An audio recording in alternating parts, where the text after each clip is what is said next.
Чаткал районунун Терексай айылында алтын кенин иштеткен Чаарат За фирмасына техника алып бара жаткан 25 жаштагы айдоочуну атып кетишти. Бул тууралуу Жалал Абад милициясынан кабарлашты. Маалыматка караганда окуя бүгүн таңкы саат 3 чамасында болгон. Компания өкүлүнүн айтымында кенге 2 техниканы башкарып бараткан 2 айдоочу менен 2 шеригин жолдо белгисиз адамдар туруп акча доолашкан. Жол торогондор менен сүйлөшүп, алар жолун улаган. Кийин 8 чакырымдан соң артынан кууп барып айдоочуну атып салышкан. Ал ооруканага жетпей жолдо каза болгон. Окуяга байланыштуу 4 жергиликтүү тургун кармалганы айтылды. Каза болгон бала Алабука районуна жеткирилген. Алабука райондук аймактык ооруканасынан билдиришкендей, учурда каза болгон адамдын денеси өлүкканада сакталып, соттук медициналык экспертиза жүргүзүлүп жатат. Шектүү окуядан 3 саатка жетпей кармалып Чаткал райондук милициясына жеткирилген. Ага адам өлтүрүү фактысы боюнча материалдар топтолуп, учурда тергөө амалдары жүрүп жатат деп айтылат маалыматта.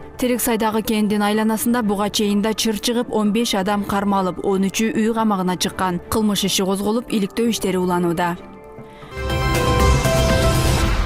Камактагы Сапар Исаковго эми тарых музейи боюнча айып тагылды. Бул тууралуу УКМКдан билдиришти. УКМКнын башкы тергөө башкармалыгы тергөөнүн жүрүшүндө 2016-жылы Кыргыз өкмөтү менен Туркиянын премьер-министринин аппараты алдындагы ТИКА уюму тарых музейин толук реконструкциялоо боюнча келишимге кол коюлганын аныктады. Келишим боюнча Туркия 3 жыл ичинде 15 миллион АКШ доллар эсебинде гранттык каражат бөлүп бермек.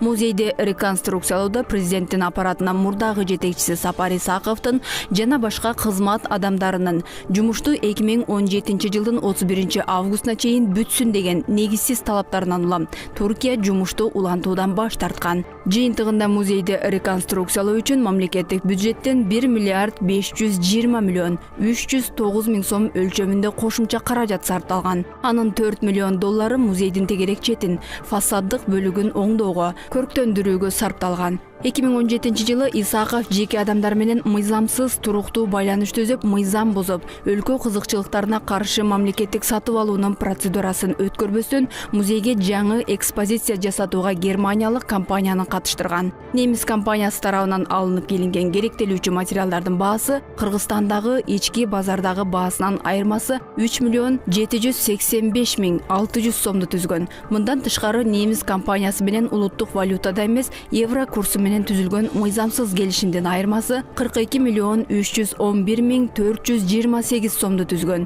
Ошентип Сапар Исаковдун жана башка кызмат адамдарынын жасаган кылмыш иштери мамлекетке 101 миллион 690 миң 800 сом өлчөмүндө зыян келтирген. Бүгүнкү күнгө чейин музейди реконструкциялоо иштери бүтө элек деп айтылат УКМКнын билдирүүсүндө.